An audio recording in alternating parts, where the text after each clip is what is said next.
Finally साथी हो आज म यस्तो ठाउँ देखाइरहेको छु हैन। बवाल छ ठाउँ, हेर्दा छक्क पर्नुहुन्छ किनकि ठाउँ यहाँको बवाल छ क्या।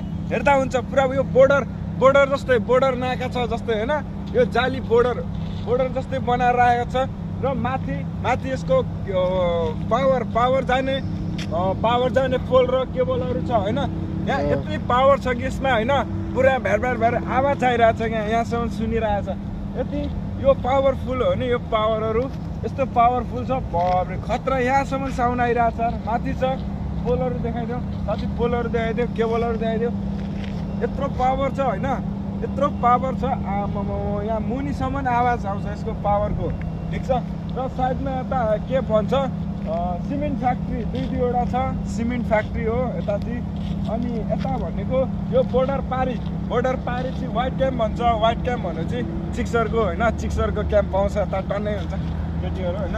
4-5 वटा क्याम्प छ केटीहरुको। व्हाइट क्याम्प चाहिँ भनेको यो साथी। र हाम्रो क्याम्प भनेको यतापट्टि छ हैन।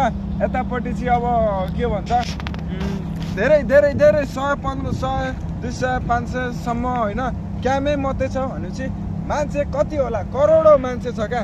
तर करोडौं मान्छे छ यहाँ, तर यहाँको ठाउँै बेग्लै छ नि त। किनकि अब म चाहिँ देखाउन ल्याएर आएको कस्तो ठाउँ छ यहाँको भनेपछि यतापट्टि बोर्डर नाका जस्तै छ हैन। सायद यता के पो ग्यास प्लान गर्नेलाई अब ग्यास प्लान भन्छ नि, त्यस्तो लिएर जानलाई त्यो ग्राउन्डी हानेको होला।